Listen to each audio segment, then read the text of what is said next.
welcome. Thank you for coming today. So, I'll get right into it.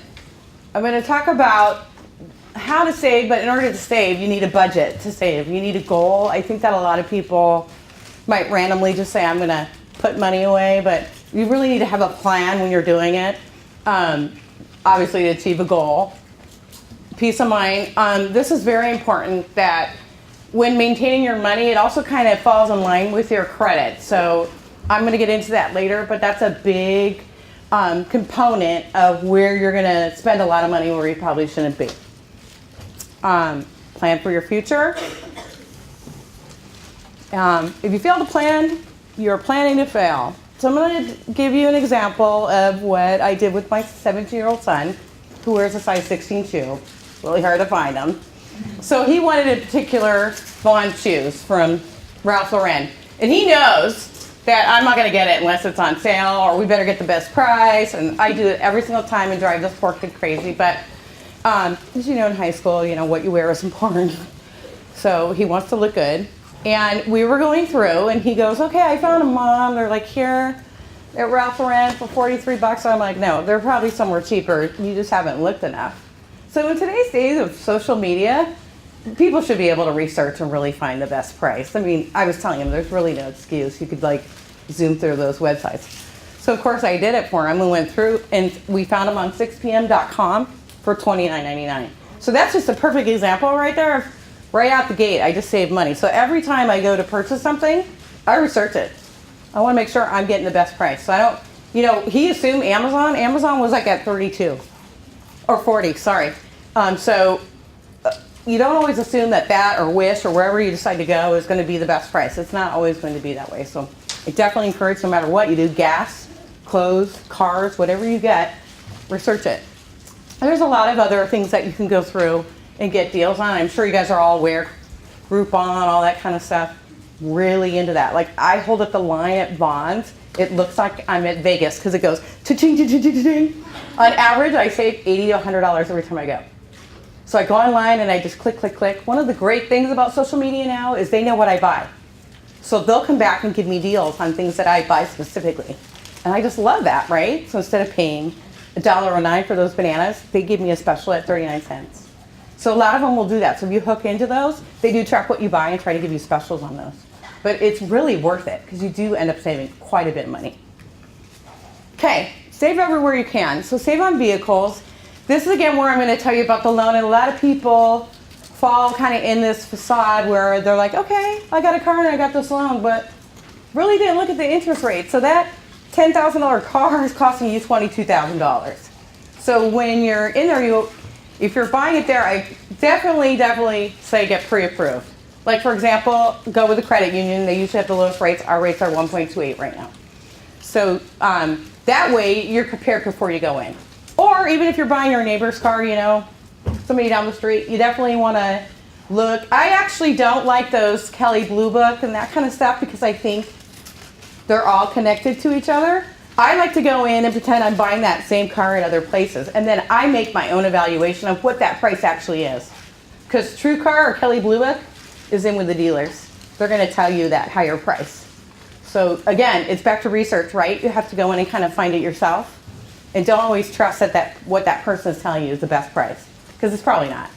Invest in you. I got to say that this is the most important thing. And I'm so glad. Like there was times that I thought, you know, I'm going to stay in this job and I don't really need to finish college. You know, big mistake. I'm glad I did it. I'm glad I went through it because in today's age, they really look for that degree besides practical experience. I wouldn't have been able to move up to management had I not had a 4-year degree. They really look at that because besides the knowledge that you learn, it teaches you time management, right? Like today I wonder, how did I work full time and stay up all night and do that term paper and go to work and get up and be there by 5 in the morning? And you know, like now I'm like, wow, I was so regimented with my time and it's worth it. So that's one of the best things I can tell you is no one else is going to be your PR person. You have to be your own PR person out there. It's extremely, extremely competitive. So the person that's up front and center, that's not afraid to talk it up or whatever, they're the ones that's going to get that job. So I'm going to say it again that regardless of where you work or where you go, you got to keep that in mind. You know, the quiet person in the back of the office is the quiet person in the back of the office. They don't move up, just being honest. All right, that's where I'm going with the PR. But one of the other things that is the big thing now for the millennials is entrepreneurship. So that's, I think, what our economy is really leading to. You see that a lot of these retail stores are going away, right? Macy's, Sears, all that. And it's all these online little startup companies that are doing very well. So the brick and mortar is kind of going away, and a lot of people are going more online to find their stuff. So there is a definite big world like out there. They say that IT, computers, or medical is never going to go away, right? People are always going to get sick, die, you know, and computers are our future. So definitely there's a big opportunity there if people are looking in that industry. Ways to save. This one's a hard one. Like, you could put a penny in and start, then tomorrow I save 2 cents, and by the end of the year, if you keep compounding that, it'll be $1,300. But, you know, I tried it. I did find that that was tough for myself. But this is what I do. And this is kind of weird, and everybody thinks I'm crazy, but I still do it. I have, like, hidden change jars around the house. So I, like, hide the money. And then, you know, like, halfway through the year, it's like our rainy day account. And I have grandchildren, so I make them roll the coin. Yeah, right, it's a little contest.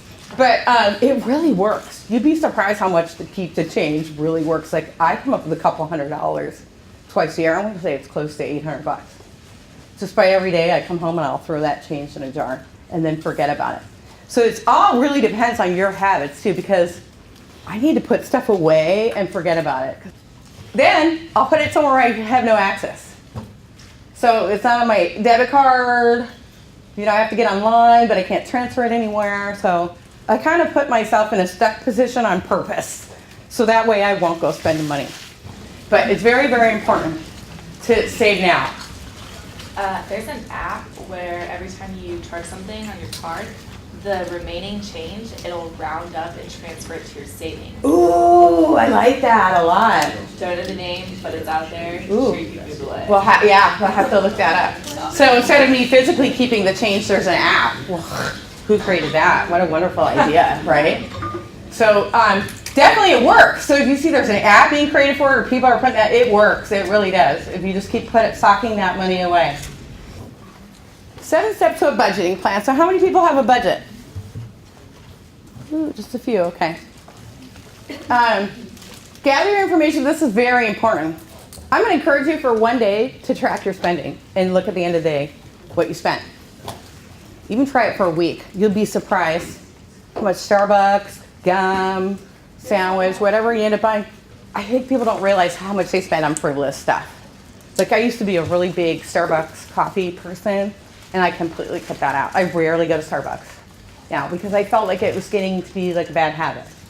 Like, I had to go there every morning and get one. So it was hurting my savings account. So I thought, I can't do this anymore. You know, do I want that vacation, or do I want a Starbucks every day? Do I want that car, or do I want a Starbucks every day? Right? It's like, I need to get to work. You know, there's other priorities.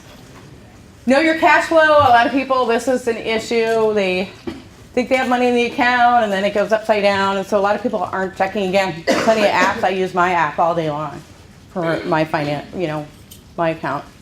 Set savings goals. If you start doing that, if you start setting a goal, just like you're setting a goal to be in college, it'll happen. It's just a matter of, you know, being determined and dedicated. Then create a plan. Create a plan just to save money somehow.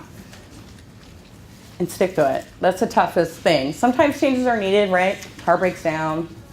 Things happen, you know, variable expenses. So, gather all your financial information, your income, your college funds, etc., your assets, your debts and liabilities.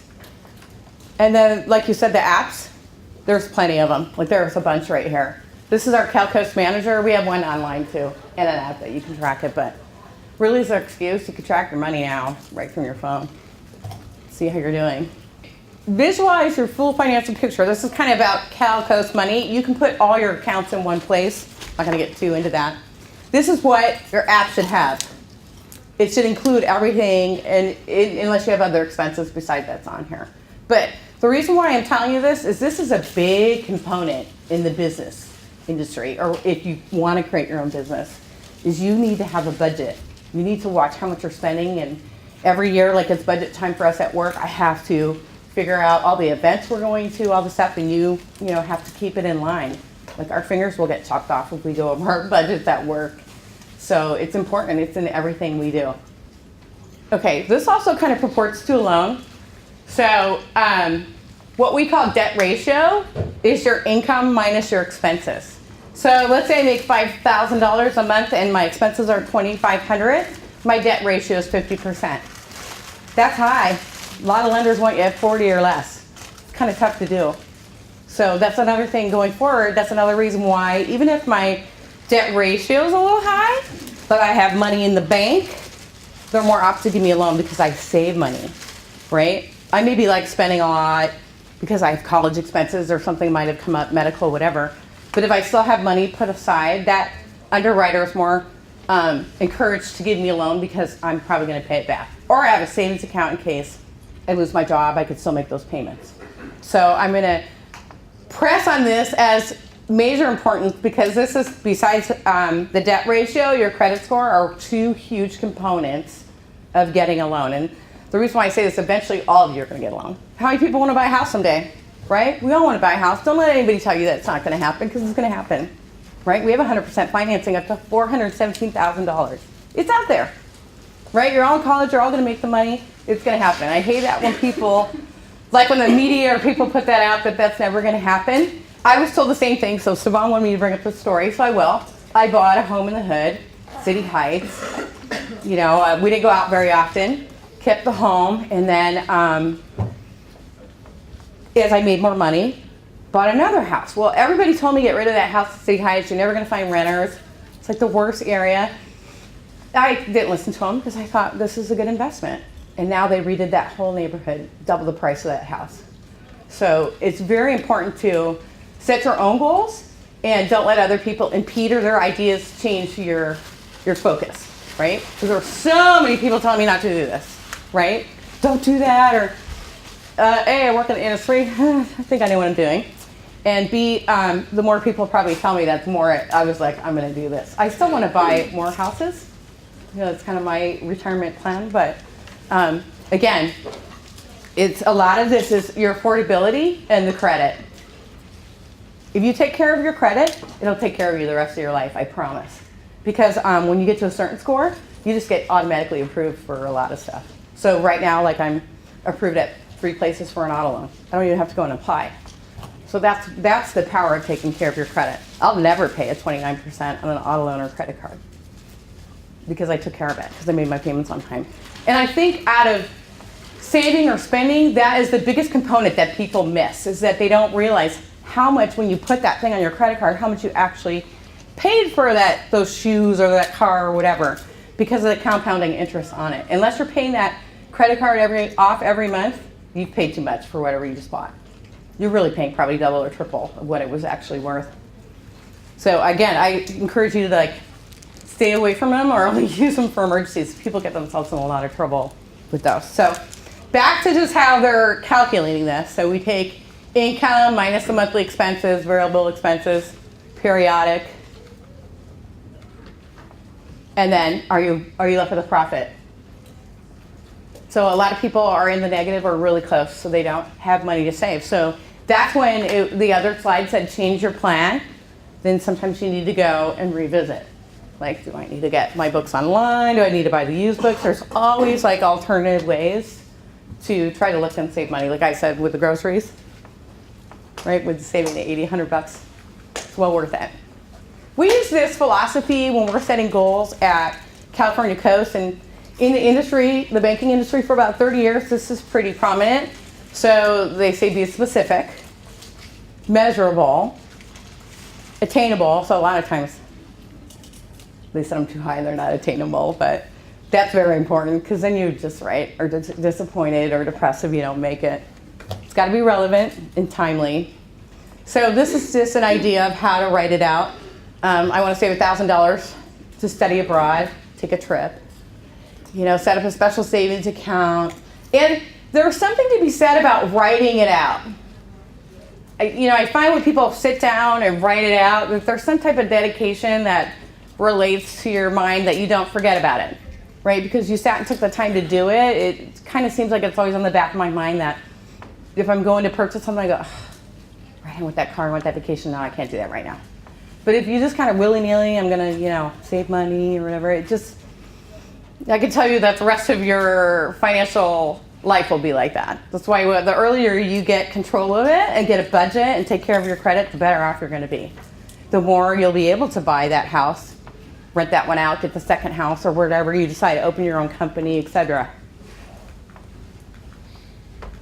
Okay, so this again, creating the budgeting plan. A lot of people don't set up an emergency savings too, which I find, like, look what's just happening in Harvey, with the hurricane and stuff. It's always important to, like, put money aside just in case. You just never know what's going to happen. Pay yourself first. This is very important. And I can tell you, I feel like I really messed up. So when I started in the industry at Bank of America when I was 18 years old, they had a profit plan where you put in a percentage and your company matches you. I wanted to go out with my friends. I don't want to have to do this. So the first 5 or 6 years, I just didn't save the money. Well, come to find out later, they were matching it up to 5%. So I could have doubled my money in 5 years had I really took the time. And here I am in the industry and I'm not even doing it. So that's why I'm glad that Howard's doing it, because it's so important. You can't save early enough. You can open up a Roth IRA tomorrow and start saving for your retirement. It comes by so fast. It's all of a sudden you're like, wow, where did all the time go? And then you're like, God, I wish I would have saved more. So you don't want to end up being in that position later. Because I save more now because of it. I actually put away more, but I wish I didn't have to do that. You know what I mean? I feel like I'm still kind of playing catch up. I mean, I do very well. I have a couple houses, things like that, but it took a while. I just wish I was back where you guys are and started earlier, at least at $10, $15 a month, at least started to try something to get in those habits.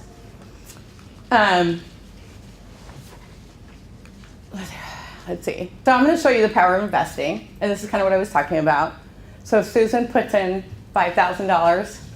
She's 25 years old, right? Bill's 35. Chris is 25. They each have the same experience, but the person that started the earliest has the most. So what's happening is you're starting to put in 1,000, right? And it's gaining interest. So it's $1,005, and it's $1,010, and it's $1,020, and it just keeps going on and on and on and on. So it's very important. I recommend that you put things that are in compounding. Be very careful if you are investing and not to take too many risky investments. It's good to have a portfolio or a good mix of things. But the earlier you can start, you can see how powerful it is. I wish I was like Susan. I wish I would have started when I was 18. I do this a lot. And so my family can see me just going, oh, do I need that? Do I need to buy that? And they're like, when they're really dying to get something, I'm like, no, because I need, and it's really hard. You just have to get in those habits and ask yourself if you really need it. Is this helping me reach my goal?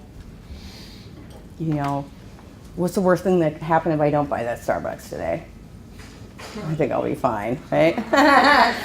Isn't there another way, or coupons? I'm such the coupon lady. If I get a buy one, get one free or something like that, then I might go for it, but I won't pay full price. I just refuse to pay full price for anything. And it's hard to stay positive when you have so many things coming your way, right? The price of gas is going up, food, rent, everything is just so hard to keep up with, but if you keep a very positive frame of mind and you keep your goal intact, you'll get there. You really will.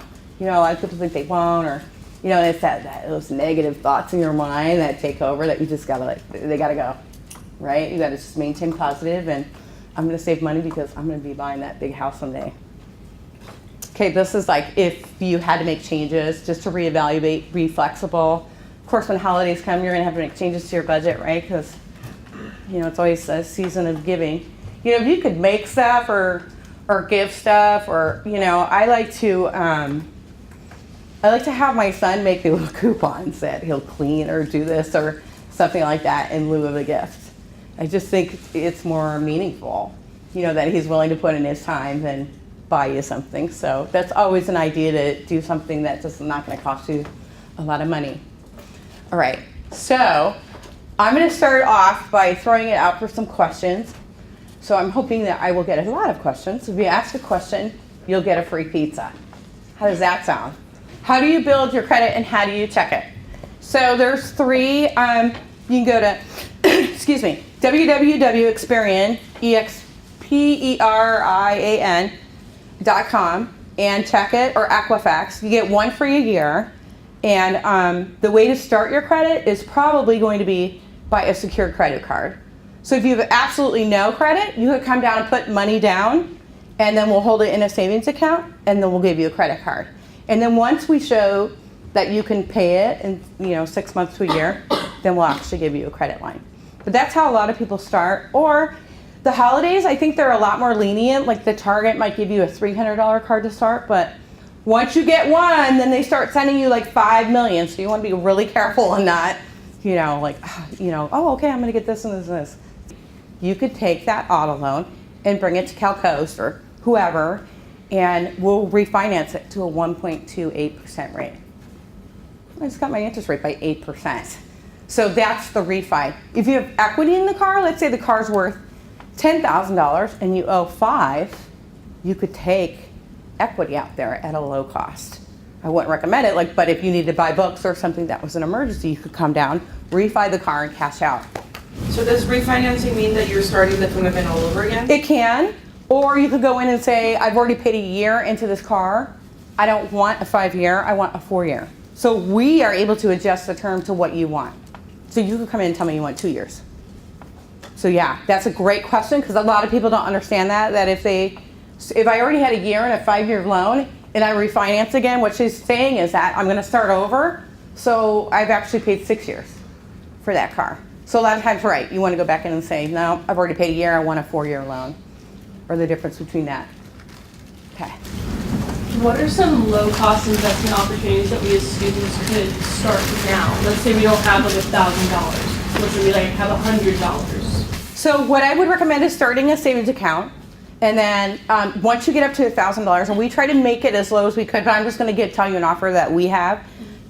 We have a 5% certificate, which is kind of unheard of. That you could start, right? That you could start with $1,000, and it's for 5 months. And we did that on purpose because we heard a lot of people asking.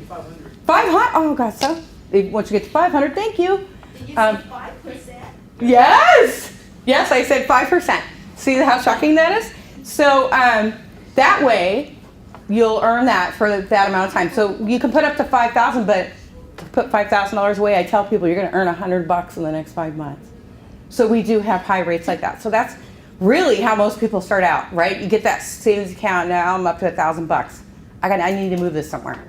So actually, in IRAs, if you take like a longer term retirement thing for yourself, the longer terms have better rates too. So that may be another vehicle that you put it in. But I started with, I'm not kidding, the jars of change around my house. So that was my own thing. That's just how I had to train myself to really hunker down and save the money.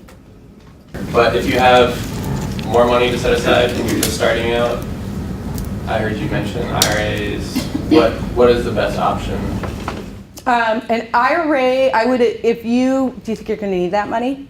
Are you open to be, if you think you could just put it away for retirement, I would. So you can't take it out to your 59 and a half. I mean, you can, you'll get penalized, but that's kind of the incentive of keeping it there. So when you first start out, Plunk it in there, and then I believe it's $4,000, but ask your tax person, but you could put up to $4,000 away tax-free in that IRA and not have to worry about paying the taxes. And I'm going to row 2. I want to know how can you invest? Just like you need to talk to the counselor, but counselor, how do you know who to trust and who not to trust? As far as investing or going to a financial institution? How to invest?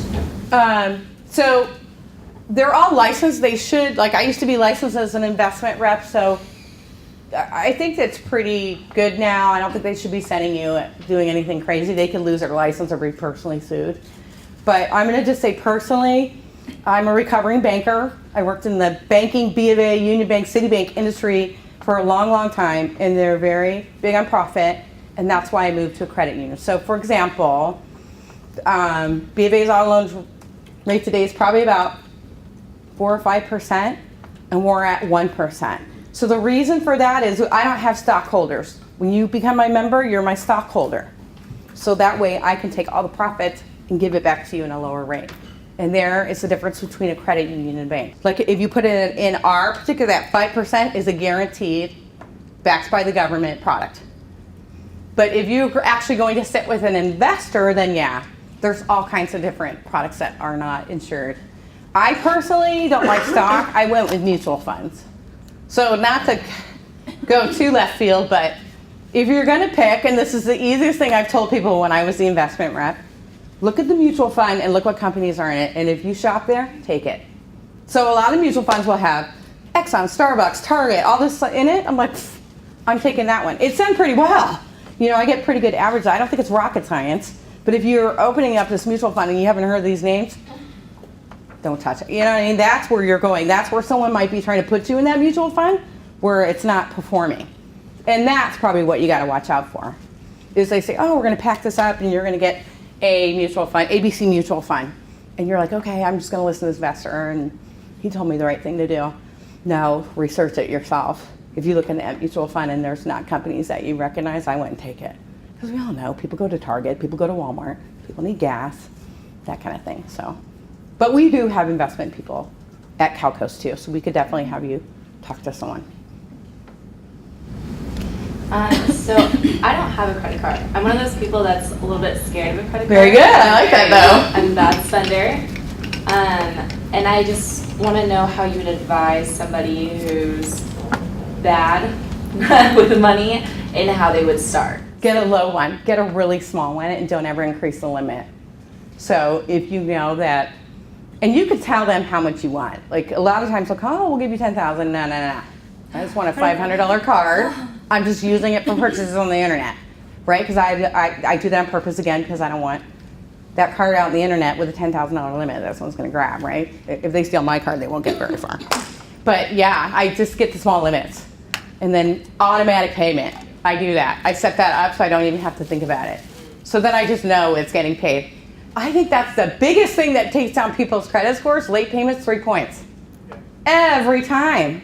So the lowest is 400 to 950. So imagine I'm at a 725 score and I keep making those late payments. Once you start getting in that 680 or less range, you're really looking at hitting some high rates for getting a loan. So you kind of want to stay in that 680 or above. Why do they deduct your credit score if you look at it? Like I read, because I was trying to sign up for credit cards and it's really difficult to sign up for credit cards. So why do they deduct your credit score if you want to look up your credit? I do feel that that is an industry courtesy to the other financial institutions. So how do I know at CalCoast if you've applied at Wells, B of A, Chase, and gotten all those credit cards everywhere else? That's the only way we're going to be able to look. I don't know that they necessarily have to take the points, but they just set it up that way. So, and it's probably to encourage people not to go out and take 5 million credit cards. I mean, credit cards were designed for emergencies, not really to go out and purchase. You know, so that's what makes it tough. It's funny that you just mentioned that because my husband loves, he's the spender, I'm the saver. So I actually took a bunch of his credit cards and hid them. So he was looking for them the other day. Where's my Citibank card? Oh gosh, I've gotten 0% interest. I'll ride their zero all day. I'll take their money all day at 0 and pay a little fee, right? So in those type of situations, yeah, because I borrow money cheaper than, you know what I mean? If I'm getting 1.5 in a savings or that 5% CD, and I'm getting 0% over here, why not take that money and put it in the 5% CD? You see where I'm going? So I research, again, it's back to research. So I really like playing that game with them. You know what I mean? Because I'm always going to watch that rate and make sure I'm getting the best. But definitely, right? Second row, we're good? On to third. I have a twofold question. Okay. I don't usually carry cash. And so I make all of my purchases with a credit card because I have a reward earning. Oh, very good. So I never carry a balance on my credit card. So, but half of it's being paid by my rewards every month. So that's why I do that. But I don't see my credit score raising. It fluctuates between 750, 720, but I can't seem to get it above that. Gotcha. So that's the first part. How do I get it above it? And the second part is because I do want to purchase a house. So what is it that you're looking for when people come in looking for a home loan? Great question. Great question. Do you have anything else besides that credit card on your credit? Do you have a car loan on your? No, I own my car. Bingo. Okay, so what it looks at is installment loans. So before you get a home loan, it's looking to see that you can get a big car. So it's a stepping stone. Let me back up. I get a $5,000 credit card. My next purchase is going to be maybe that $20,000 car. And underwriter's looking at, okay, Cathy started with 1,000, then went to 5, then went to 20. Okay, we think she can afford this house. So they can see the progression of me being able to pay. The installment is 30% of your credit score. So installment loan is something that has an end term. So I buy a car for $10,000, $250 payments for 4 years, beginning and end. Credit card is just buy, pay back, buy, pay back. It never has an end. So I don't know why they put that in there. I mean, I didn't create the FICO score, but they look for the installment on there. So this is what I did. I bought my kid a car, kept it on there for 6 months, and then paid it off. So again, I'm playing that game, right? I just wanted my credit score to go up. I didn't really need the loan for the car. Right. And you know, I wanted to pick up my husband's credit score, so I put him on there, and that's what we did. We just kept it for 6 months, so it looked like, you know, we ran it and then paid it off. But I think you're probably ready. Even if you're in the 700 range, you're probably still good to get a home, right? That means you've made your payments well. I call it the 700 club. That's great. Anything 700 above is actually really great credit. When I was a student, I got a B of A credit card for, I think it's a $500 limit. Horrible rate. I think it's like 29%. So back in 1980, I'm not going to say it out loud. My credit report's running from that year, from the 80s, and I never shut it down. And to Stevan's point, I have to use it once a year. They'll shut it down. I get this nasty letter. You're not using the car. We're going to shut it down. Blah blah blah. But because it's keeping my credit score from 1989, I want to keep it because my next one's 93. So if I get rid of 89, then it jumps to 93. And how much can that lower your credit score by? Anywhere from 5 to 10 points. That's 7 years I just lost, right? Did I count that right? 5 years I just lost of good payments. So when people tell you to shut down your credit cards, don't shut down the first one you got. Keep your oldest credit card because it's keeping that length of credit. Big mistake that a lot of people are told. Shut them all down. Don't shut them all down. I'd say 740 is usually the industry that you're going to get the prime rate, the best rate in the house. So I just think it really, if it's based on getting a job, maybe you're applying, like we look at your credit and I'm looking at, you're both the same scale, who are you going to pick, 700 to 800?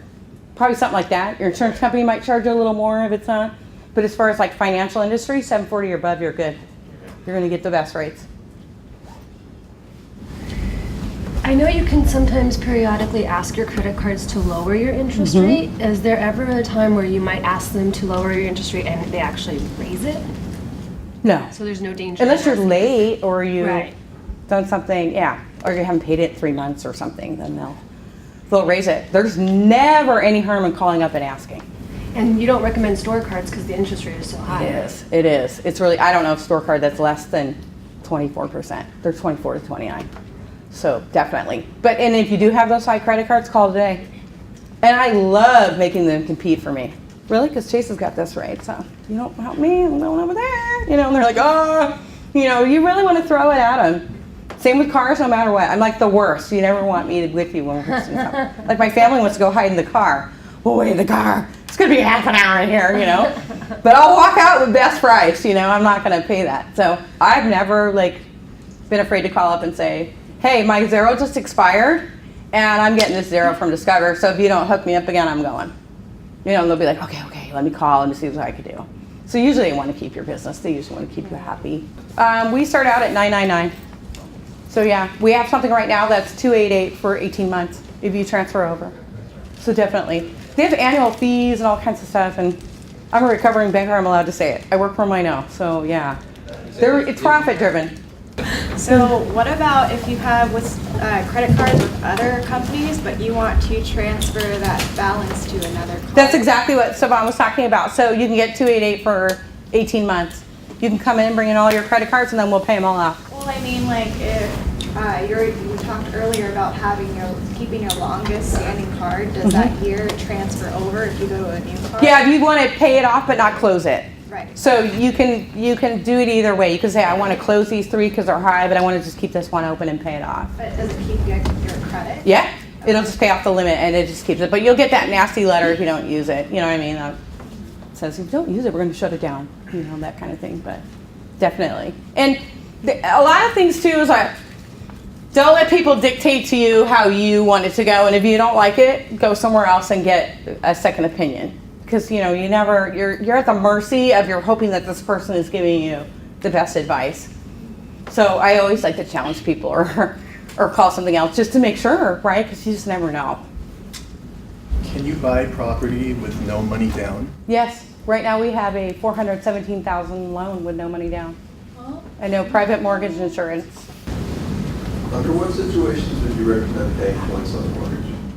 If you're going to keep the house for a long time. So that's what you got to work out. If I take 1 point on it and it's $6,000, how much am I saving? Like, let's say if I'm saving $50 a month, how long would it take me to get to that $6,000? And then I got to weigh in my head, am I staying past this time? Do I plan on refinancing before then? It's really shocking. People refinance every 6 years. I think probably because the industry, the rates have been so low, but I mean, you see people come in over and over again, to get money out of their house, but definitely. And talk to your tax person, but I'm pretty sure there's potential tax write-off too. That's why I like taking them too, because it gets write it off. You have debt, but want to save. How do you prioritize? That's tough, because you should probably pay off your debt first. That's always what we recommend, is to try to get that paid down first, because it's a catch-22, especially if you're getting those high rates. It's really hard to pay that down. You gotta have to pay more than your minimum. But even if it's just a little, even if you could just start with $5 or something to at least get that habit started, because it'll work. It'll work. Habits stick. As a young person, I just kept doing it and saving. So with the little jars in my house, but it's just committed. But yeah, I mean, I'm serious. Even $5 a month, you'd be surprised. Because next year it'll be 10, and the year after that you'll be 20, and then you're gonna get that great job and own a house. Next, right?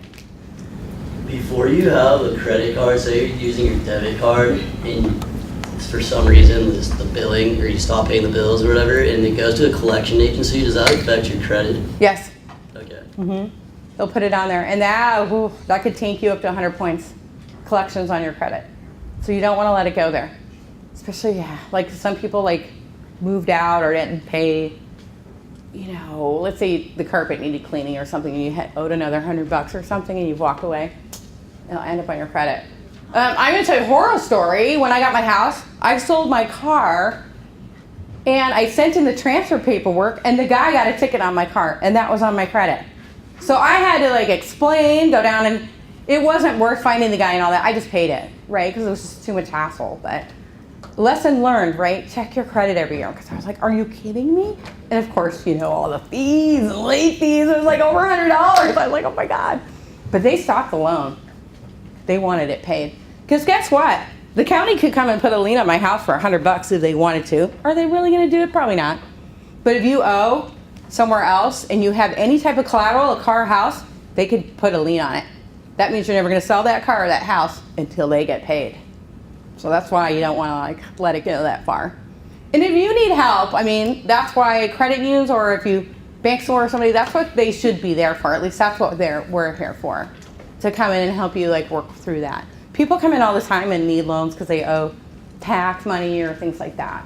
So I mean, it's pretty normal. How many years before they record of your credit report? So if I made a bunch of late payments at 3 to 5 points, then I just need to be making them on time for the next 6 months to catch up. If I do a collection and take down 100 points, that might take a little while.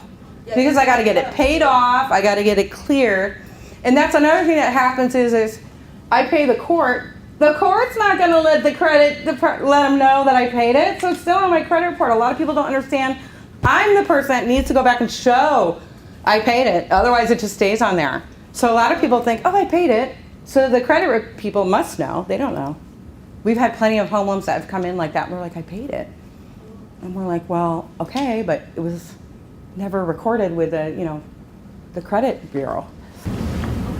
I tried opening a credit card like 3 times, but I got declined. Like it's my first credit card. Yeah. So I'm kind of confused as to where to start. Secured. So you could, if you have cash, you could put your own money up first. Do you have the job? You have income, you have a job? Yeah. Okay. So, and then you can definitely try. Like we've tried for our students and been able to get low limits to start out with, or you could put your money up first. And what we do is we hold it in a savings account and give you the credit card. So just in case you don't pay, we're gonna rip it out of that savings account. But it's just collateral for a little while until you make all those good payments, and then you come back and we give you the real deal. And how much money do you put down for those? It's $500, right, Stevan?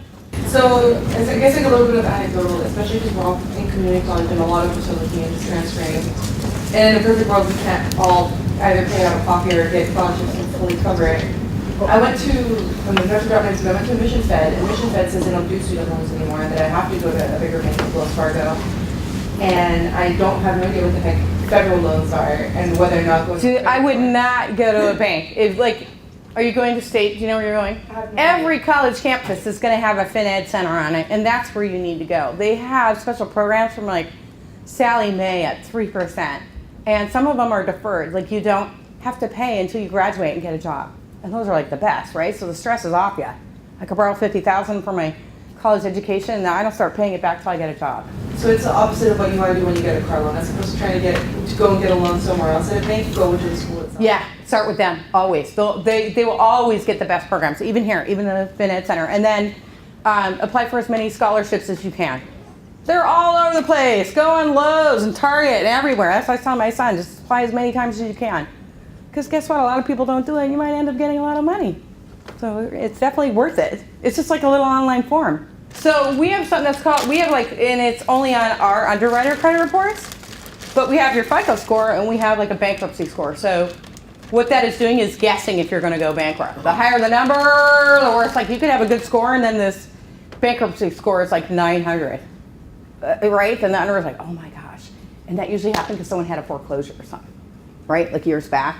So it's gonna keep that up there like, oops, they already did it once.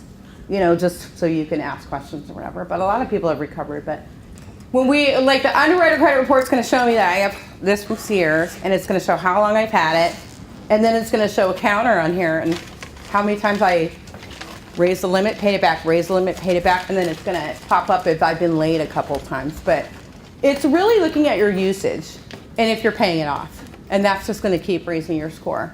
Keeping a balance or not paying, that's gonna probably take it down or keep it just level. And if you're just paying minimum too, that doesn't look so good either. So I have several credit cards. Some of them have a balance and other ones do not have a balance. The ones that don't have a balance, should I be using them and then paying it off every month? Will that raise my score?